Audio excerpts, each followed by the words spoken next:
Like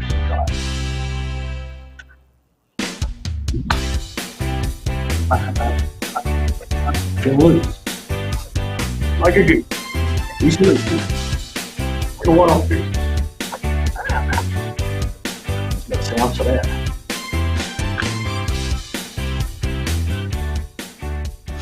Hey everyone, and we're here to talk about the advantages of plexes. And what do I mean by that? Duplexes, triplexes, fourplexes. These are the advantages you may not have thought of. So, woohoo!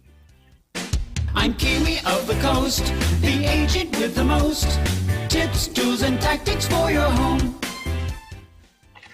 Hey, and welcome to season 2 of the Kiwi the Coast show. And I'm Kiwi, your host, with my co-host, Sugar Shane.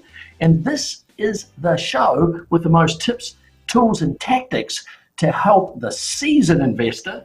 Also, if you're buying your first place, your first duplex, your first condo, this is also the show for you. So stay tuned. Here we go. Now remember too to type 5 in the comments down below, because that way you can get a transcript of the show.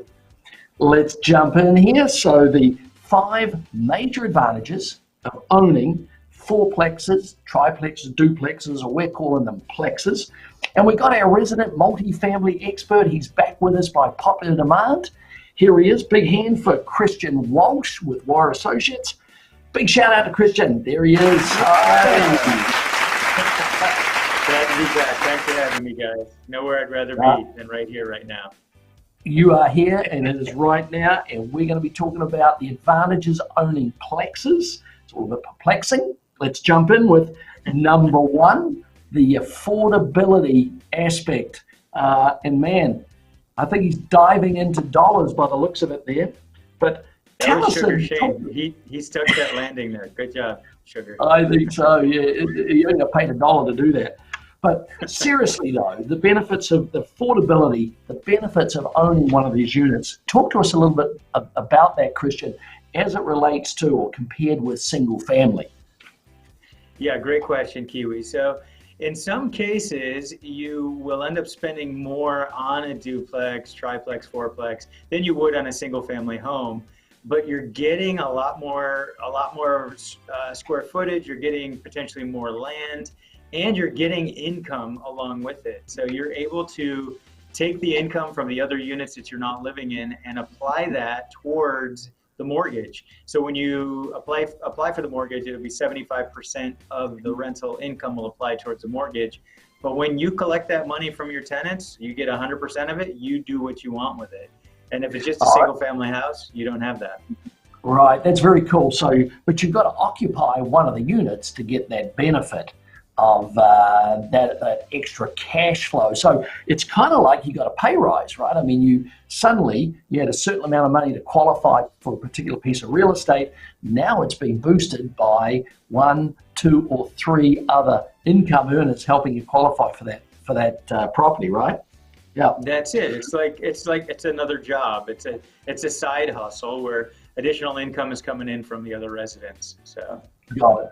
More difficult to qualify for a loan with these particular properties, or is it kind of the same as a single family home? Anywhere 1 to 4 units is going to be conventional financing, and you're jumping through the same hoops for the loan. So if you can qualify for 1 unit, then you can qualify for up to 4 easily. Cool. And then Bill, one of our listeners, he's got a question is, where do we find, or where does he find these particular units? You know, around Newport Beach, kind of hard to find, but where are the duplexes and triplexes and fourplexes out there that you can go chase? Or where do they exist locally here in Orange County? Yeah, great question. So that's where they can turn to an expert like me or an expert like you guys. You guys are another great resource. Obviously, you've sold a bunch. So Newport Beach is known for duplexes. You got Corona Del Mar, the Peninsula. Those are more expensive, tend to be pride of ownership. Huntington Beach, anywhere 2 to 4 and bigger. Laguna Beach is another pride of ownership market. Coastally, San Clemente and Dana Point, I'm super bullish on. Costa Mesa is another market I love for smaller multifamily. Now, why South County versus Huntington Beach, for instance? What makes that a better, affordable area to buy duplexes, triplexes, fourplex? So Dana Point, great question. Dana Point is spending a bunch of money on revitalization of the downtown area. So they're literally tens of millions of dollars. So that's a great spot. Anytime you see a city spending that much money, you want to follow that money. San Clemente is another one that it's obviously close to the ocean. HB is great, but don't get me wrong, you're going to spend more. Downtown and Huntington Harbor are going to be your two spots in HB that get you close to the ocean. You're going to spend more potentially than you would in San Clemente or Dana Point for that proximity to the ocean. And helping with the affordability factor also, I think on some of these, you could probably do short-term rentals, right? So you could be your own property manager, your own Airbnb manager, so to speak, and really reap the benefits of affordability, especially on coastal property. They're getting a boost, aren't they? I mean, you got to be careful, right, Christian, to know where you can legally do the vacation rentals. A lot of cities have clamped out. That's a future Kiwi of the Coast episode. Look at that. I just invited myself back. Yeah, where are the sweet spots? Yeah. The sweet spot is right there. Christian Walsh has got some of those pocket listings up his sleeve, and we're going to post his information so you can reach out to him for some of those deals in South County. So, hey, what about the tax bennies? That's number 2, the tax benefits. Describe in a typical fourplex where those tax benefits are. I know you're not an accountant, can't give advice, but just from a layman's standpoint. Yeah, no, exactly, Kiwi. Like you tell your clients, we tell our clients, you always have to chat with a professional, whether it's legal advice, an attorney, and CPA for tax advice. But the great advantage is you're going to have write-offs in multifamily that you wouldn't have in single family. So for example, if you're living in a fourplex and that roof covers most of the units, you can write off repairs to that roof theoretically, whereas if it was just a house, you wouldn't. So you can share in a portion of write-offs on capital expenditures and other expenses. As a percentage of the units that are occupied by tenants versus yourself, right? And so you've got mortgage interest, you've got, let's go through them, property taxes, insurance, maintenance. What about depreciation? Can you depreciate these units? Yeah, in fact, you're actually required to take depreciation on investment properties. So even if your CPA doesn't do it for you, when it comes time to sell, you will have to recapture depreciation. But depreciation is one of the advantages to income properties. And it basically is you're getting a chance to depreciate the asset even while an asset may be going up in value, like most California real estate does. So, and we're talking depreciating the area that's occupied by tenants, not the portion that is owner-occupied, right? Let's be clear on that. And then to further extrapolate, not to get too technical, but one of the things you would then do later on is when it comes time to sell, to shield capital gains on an investment property, you do a 1031 exchange. On single family, to shield gains, you have Section 121, which is the 250,000 single, 500,000 married. So what happens when you live in a unit in a duplex, triplex, fourplex is you do both. You do a 1031 exchange on the investment portion and a Section 121. You get that advantage for where you live. So you really, and you can be creative with it. Again, I'm not a CPA, but it isn't necessarily 25% for a fourplex or 50% for a duplex. So anyway. Yeah, so it's kind of a hybrid situation. You might get a little bit of the best of both worlds and then roll that, defer that those gains out of the portion that's rented into perhaps another investment property. And of course, maybe then you buy a home for yourself. So it's a nice stepping off kind of a stone. And the questions, Sugar Shane's busted ass, a couple of questions there. I can see them. Questions there? Okay, moving right along. We've got a quick word from our sponsor right now before we go on to number 3. And now a quick word from our sponsor. Team Kiwi is for hire. Remember, Team Kiwi is a top-performing real estate team here at Coldwell Banker, Newport Beach, here to serve and answer any of those real estate questions you might have 24/7. Call now. Operators are standing by. And back to the show. Hey, we're How back. much All does right, it cost Christian, to be number the 3. sponsor? I want to be this next sponsor of the show. Hey, Oh, absolutely. yeah, just show me your checkbook, buddy. We've got a donation box outside the door. We need all the help we can get. Shane. Christian, number 3, we got scalability, of course. Tell us a little bit about your scalability factor for your Plexes. And what is starting out and where you can go from there. And what does that really mean? Scalability. It's not a reptile. No. So the key is ultimately it comes down to your plan as an investor. So you sit down with an expert like us or like Kiwi and Shane, and you come up with a plan. So you start out with 2, and then you can roll into 3, 4, 10, 100. I mean, I was telling a story about a guy I know, an investor who purchased in Costa Mesa, still buys in Costa Mesa. He had a car wash company. He went around doing mobile detailing, bought his first property in the 70s. He literally owns hundreds of units in Costa Mesa now, and he scaled it up from a duplex. That's it. So one thing leads to another, and then James reaching out to us asking a question about whether you can partner up. Can you bring in a partner to get into one of these things first, one of these plexes first? What other economies of scale are there? Is that a possibility? Partnership's definitely a route to go. You could be opening a can of worms, to be honest. So you've got to know who you're partnering up. Like you guys would be good guys to partner with. I know you could trust you, but partner. You're shocked by that. You were quite frankly shocked. But no, the partnering up is definitely getting your first one, getting your foot in the door. Beg, borrow, and maybe start a little smaller. Go with the duplex, go with the triplex, and work your way up. Is what you're saying. Right. Yeah, and with the tenants paying rent, and you can partner up and reduce your liability. Of course, that's one of the factors, and they can help you qualify to get in. Like you say, there's some concerns about having partners sometimes. All right. Well, number 4, my favorite, cash flow. Cash flow. What does that mean? Cash flow. There it is. There. Dollars coming from the Trump administration out to me. Printing $100 bills. I know. That's what you guys do over in your office. Now I know what's going on. So the technical definition of cash flow, because I do hear people misusing it, but technical definition is after all expenses for the building. So that's property taxes, repairs, vacancy factor, utilities, and then also add in debt service. So that's the loan you have against the property, your monthly payment. Whatever's left over, that's your cash flow. That's money you can spend. And in the beginning, you may find that your cash flow is pretty darn close to 0. After depreciation, after taxes, it's actually you're gonna have some cash flow, but we won't throw that into the equation now. But here's the cool thing, and you get this, Kiwi, you're as old as I am. Over time, as the tenants are paying off, no, you're younger, I'm sorry, I didn't mean to insult you. But over time, as the tenants are paying off the property, your interest rate has stayed the same. And if you get a mortgage now, what is that, 3.5?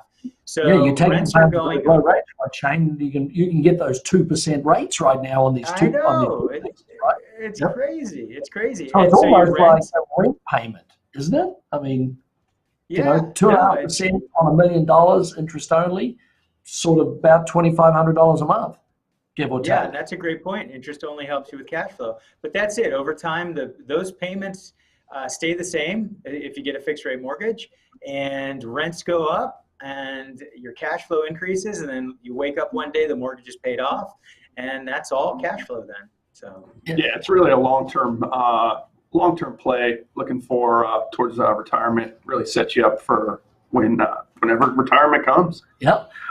Sooner, hopefully, for some of us. But actually, John's got a question here about retirement and about that passive income.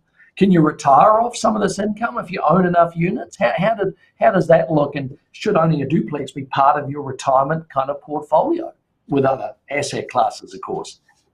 Yeah, I think if you have the risk tolerance for it, because it's a different asset. I mean, it's not as easy as bonds, but you'll definitely make more over the long run. I think it's worth doing adding this to your portfolio. And here's a quick tip. What you can do is, let's say you want to retire on the equivalent of $10,000 a month today.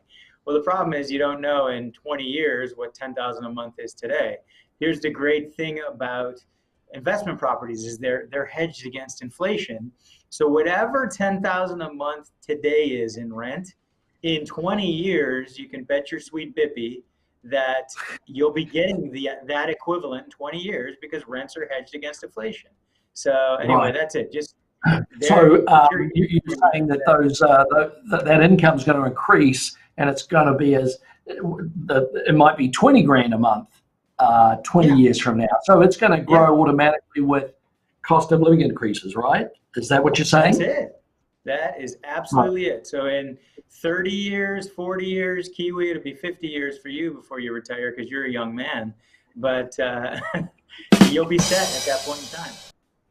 Right, and then the expenses though, so when you're starting out, what you're saying is, and Jill's got the same question here that I'm asking is it usual that the incomes and the cash flow will increase over time, but that expenses won't keep pace with that income? I mean, is it going to widen, or are your expenses going to ultimately take away whatever gains you got on cash flow? What's the general experience of your investors in that one? If you buy right and you do the inspection ahead of time, you know what you're getting into, and you continue to maintain the building over time, your cost of ownership for maintenance and taking care of the structure, it should stay pretty level. It'll go up as the cost of goods go up, but it should always keep that delta between rents and the income and expenses should always have a similar delta. It shouldn't change. So in other words, maintain your property. Check out the property you're buying. Get an inspector. Make sure you know where the skeletons are buried, and make sure you've got a maintenance plan, right, to maintain the property a little bit every year, rather than having something really go astray like plumbing or roof and have those big expenses. Makes sense. Exactly. For sure. Well said. Hey, here's number 5: keeping the family close. And boy, this is a big benefit of duplexes and plexes right now. Everybody's coming home to roost, so where do they roost? No, that's a great point. The multi-generational housing is much more of a key thing these days. You've got several generations living together. You got parents of parents moving in. You have children, grandchildren. Everybody's coming together. So how nice would it be to have their own space? I know the whole Kiwi team. You guys all live in a mansion up in Newport Coast together, right? Isn't that how you guys have it set up? That's right. I live in the we garage. saw the big money pool out back of our house there earlier. But no, that's the big advantage. Those are all floating notes in that swimming pool. Anyway, but the work at home is important right now, especially with COVID, right? And then half the kids, I think the statistic was 18 to 25, were coming back from school, or they've been out of work or whatever, so they're hunkered down with mum and dad. I was at a unit the other day. It's like a 2-bedroom unit. There's 5 adults in there. And I go, where are the other 3? Well, they're all home from college because they're all remote learning. So you can remote learn in one and have grandpa in the other, and you can hide away in unit number 4 or have that rented. I guess there's a lot of flexibility on how that works. Now, wee bit of closeness, of course, but at least you've got the separation of yourself in one unit and perhaps your kids in the other. Well, should we ask those kids to be paying rent, Christian? Oh, yeah, the kids should be paying rent. I've got 4 kids. My youngest is 8, and she pays rent. I made sure of it. No, I mean, in all seriousness. Yeah, $1 a day. You should. You can ask your kids to pay rent. But you just gave me a great idea, Kiwi. And that is, like, when it's time for your kids to go off to college, some people talk about buying a condo for their child when they're at college. Heck, why not buy a triplex or fourplex? Talk about making some extra income.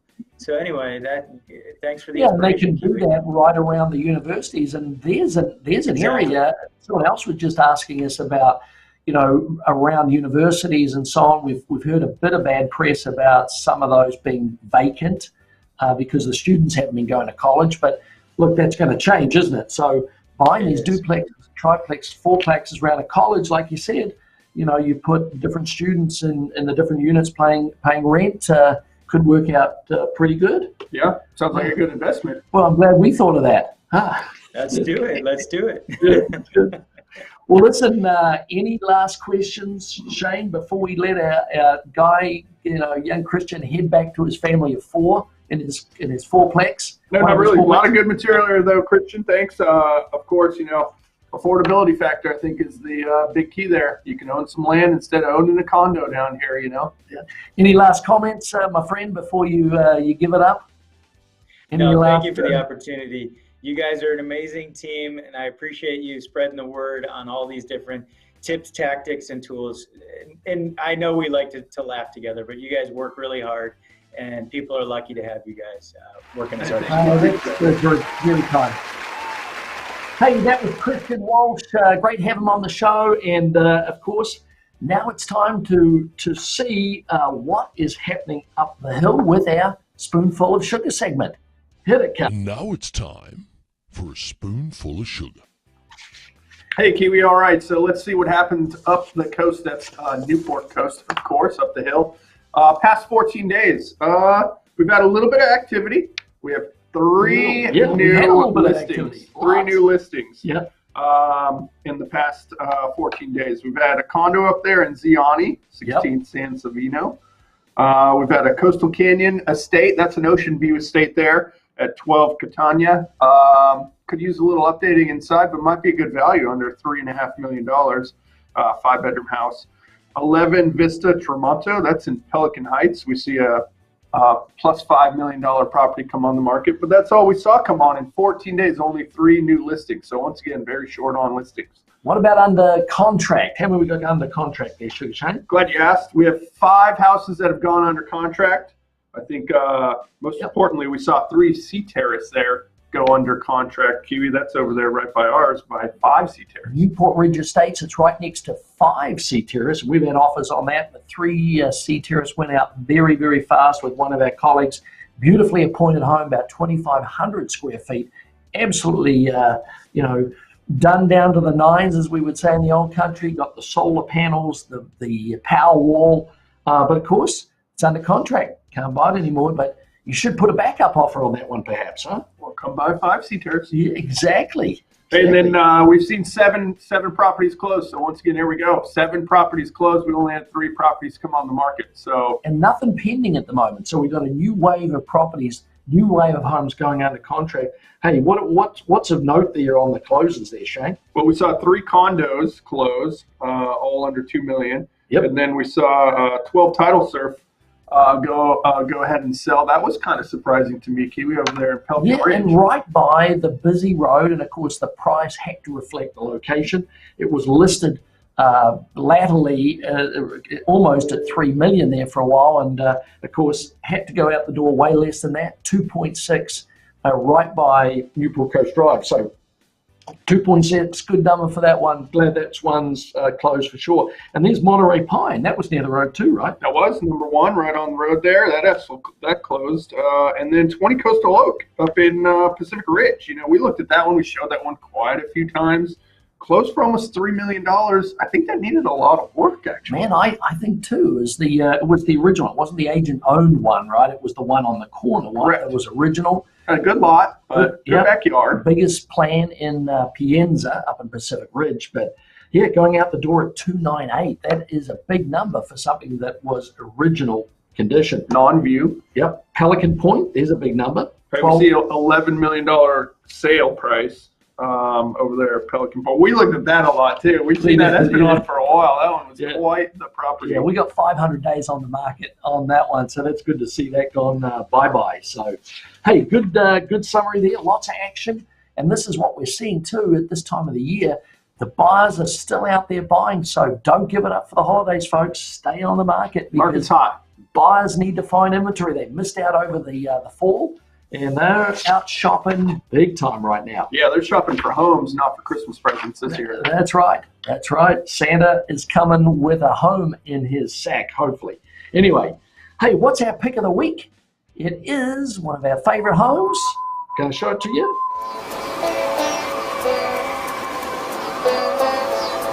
Hey, Hey, there's our new listing down there in Newport Coast, guys. Carlos, take us down for a closer look. Carlos, watch out for the steeple. Ah! Is that a mirage? No, that's a pool and spa. Ah, it's a rough one. We're going in for a landing. Oh, we made it. Whew. Hey, rough landing, smooth house inside. Wait till you see it. Carlos, keep the motor running because we're going to meet you at the front door and get this tour started. And you can see we have a lot of fun when we're out presenting these homes. And these are the sort of videos that we do to grab the attention of the audience on our video platforms on YouTube, Facebook, and also on LinkedIn, so that people can tour remotely and get a real feel for the flavor of the home. And Shane really likes this one. Tall ceilings, right? You're a tall guy. Tall ceilings, all done up, contemporary. Our sellers did a fabulous job remodeling this home. Easy to show, great clients of ours. This one's going to sell quick. Yeah, we've had 7 offers a day. I think we've had, I beg your pardon, 7 showings a day pretty consistently.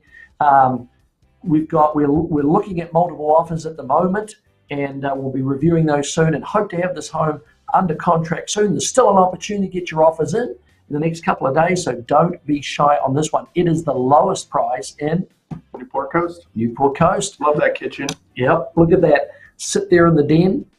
Sugar Shane's upstairs. He loves upstairs. This is a spot where you can actually have bedroom number 5. Yep, it's 4-bedroom. Currently, the downstairs bedroom and bathroom currently. Fill that loft in right there. Yeah, absolutely. But some people like it open, right? I mean, you get a great place. Need to hang a TV there. Missing the TV. Did you take that TV home with you? Anyway, I said I could have the TV if I sold the house. yeah, well, that's right. And we did 2 offers. Were in escrow briefly a week ago, but we're back on the market. Someone had to change their mind. Happens. So we're looking forward Look at to that this one. bathroom too. Under contract soon. Awesome. Yeah, This is a great house. they've done a nice job. All that 12 by 24 tile, standalone tub. Anyway, as we leave that house, that is one of our favorites. Come and see it. Give us a call. Get you in there right away. Under $2 million. Yeah, under $1.8 million right now. So I must see. Anyway, make sure that you click on your punch in 5 so that you can get a transcript of everything that's been going on today. There's a lot of good juice on the duplexes, triplexes, and fourplexes. They are a great property type to own, so it's been cool. But hey, in the meantime, it's bye from me. Bye for me. Bye from Sugar Shane, and we'll see you next time. Of the coast, the agent with the most tips, tools, and tactics for your home. Meet Kiwi of the coast.